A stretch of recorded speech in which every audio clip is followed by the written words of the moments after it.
no genre has made a bigger impact on gaming within the last decade than that of the Battle Royale. Blending survival, exploration, scavenging, and combat into one package, the term Battle Royale as a subgenre has been thrown around a lot, with even games like Tetris 100 or Fall Guys referred to as Battle Royales, but generally, it is defined as being a last man standing experience using the aforementioned elements. Piecing together the more fast-paced and intense moments from the original DayZ mod, arguably the grandfather of the entire genre, H1Z1 became the first full-fledged, dedicated Battle Royale experience on release back in 2015. While it had some success and a hardcore following,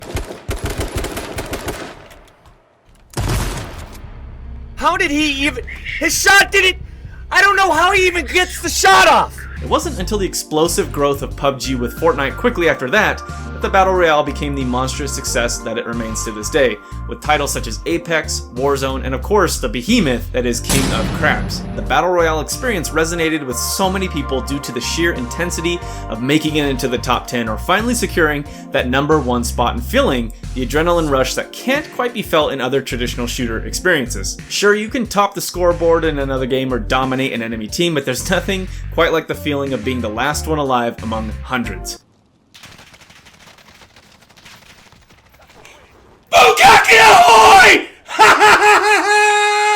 Jam him! The one life, one chance style of the Battle Royale gave weight to a player's decision making and agency. More than anything, this new style of game provided new and unique experiences every single time, and broke out from the spawn, kill, die, repeat gameplay loop that had been prevalent in so many shooters for, well, decades. However, as typically happens when a new genre emerges, subgenres from that begin to appear as well, as developers or even fans of these titles seek to capture a new audience looking for a different type of first-person shooter experience, and seeking that same adrenaline rush they felt in different ways. Enter a new genre, one that still doesn't even officially have a name, but that I, and others who've copied me, obviously I'm the first ever, have taken to calling the extraction shooter. I've also heard them called looter shooters, and while that is accurate in a very literal sense, it's not quite the same, as that genre for me includes titles such as Borderlands or Destiny. No, I'm talking about games like Escape from Tarkov, Hunt Showdown, Marauders, and The Cycle. They fall within this new subgenre and feature risk and reward gameplay loops as or more intense than any Battle Royale.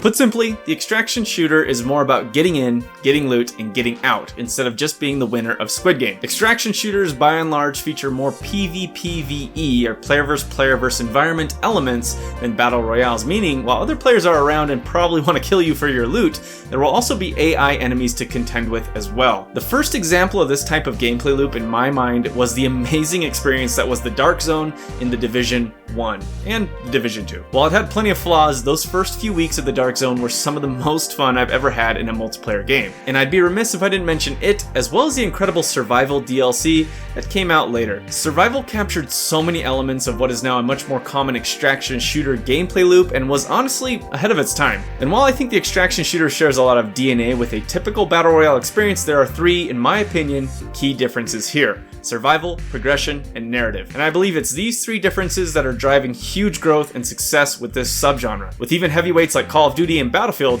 trying to get a slice of that sweet extraction pie. Let's start with survival. As I said, unlike a traditional Battle Royale, the extraction shooter isn't about being first among many or even the last one standing. And this simple fact of not needing everyone else to die for you to win completely changes the dynamics of how the gameplay loop can be experienced. And I'll explain. While traditional FPS skills will certainly help you in an extraction shooter, stealth, awareness, and patience will almost certainly help you more in most cases. While you can play a Battle Royale more cautiously, it is inevitable that you will need to kill someone in order to win, unless they stupidly kill themselves somehow, which I've never ever done in a Battle Royale, never ever, and it's generally in your best interest to eliminate anyone that you can as you can. However, for an extraction shooter, the simple fact that you can win without fighting leads to much more player agency and decision making during the game. If you hear gunfire in a Battle Royale, most of the time your best move is to move towards it and third party those suckers like a little rat, increasing your own chances of victory. Now that's not always the case, but if you hear gunfire in an extraction shooter, then several thoughts may go through your head. Do you have good enough gear to engage in this fight? Do you risk losing the gear you already have? Do they have valuable enough loot worth fighting for? Or in my case when I play Escape from Tarkov, how fast can I run the other way?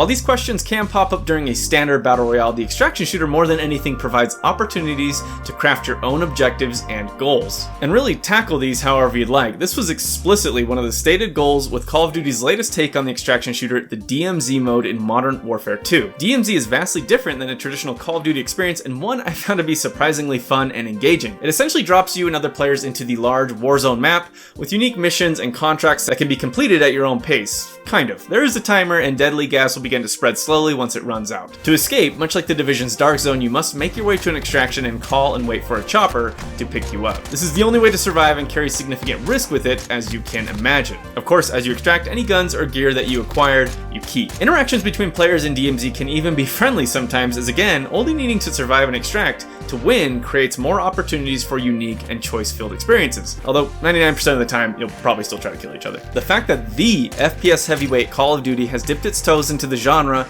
shows you how popular it is quickly becoming. However, this new decision-making and emphasis on loot would not be nearly as impactful or create those intense moments without a different type of gameplay loop from a traditional Battle Royale experience, where your survival and loot payoff is realized in my next key difference: player progression. Progression is really what sets this mode apart from other similar game modes, because in an extraction shooter generally, what you loot you keep and keep keeping until you lose it. What I mean by this is, while in Apex you might find some sweet golden gear and loot you painstakingly fought and searched for over an entire round, once you win or die, it's just gone. So there's really no incentive to become attached to any particular item or weapon you find other than how it might help you win during that particular round. In an extraction shooter, however, well, a good one in my opinion, you keep everything you extract with and can then drop or enter the next round with it equipped. It's another layer of player agency and choice. Do you roll in with that fully kitted out rifle you found? Is the advantage worth the risk of losing it on the next raid? This is critical to the gameplay loop and attraction of the extraction shooter genre. Without this progression, the mode is just another glorified battle royale experience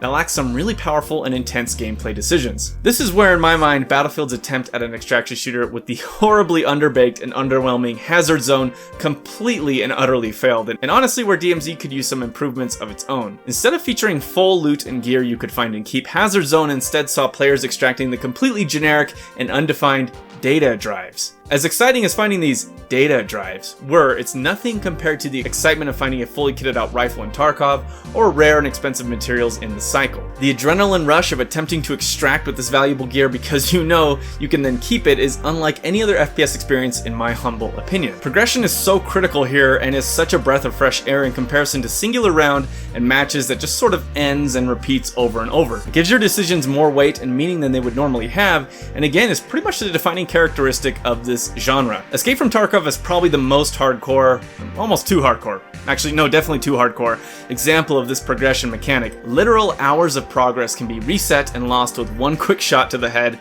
from someone you never even saw.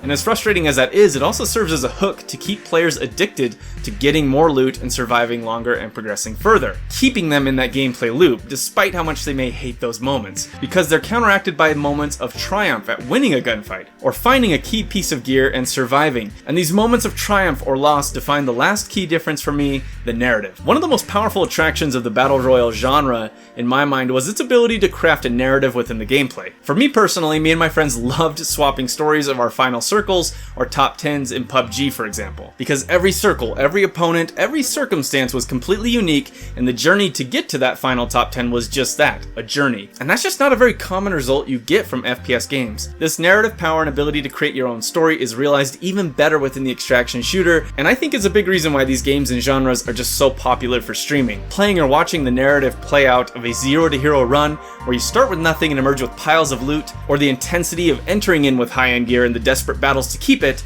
is a special kind of experience and one that sticks with you. Despite my love for those games, I couldn't really pinpoint or remember any particular round of Battlefield, but I still years later vividly remember some of my most intense and rewarding Escape from Tarkov raids. These are experiences that can stick with you, and they're your own. The ability for these games to create a completely dynamic and engaging narrative experience without the need for developer handheld writing or influence is one of the key elements that separates the extraction shooter from really anything else. I've been gushing on and on about this type of game, and while each each of the big players in the genre has their own issues and faults, I still think the extraction shooter as a genre and gameplay loop is still just starting, and it will be interesting to see if other AAA games and studios take a shot at it, or if this is a chance for smaller teams and devs to have their time to shine with their own spins. For myself, I really enjoy these games, with my favorite being Hunt Showdown, one of the most unique and intense shooters I've ever played. But I remain open and excited for new entries we may see for this genre in 2023 and the years to come. Thank you for watching. I hope you enjoyed the video, and if you did, leave a like or subscribe if you have not.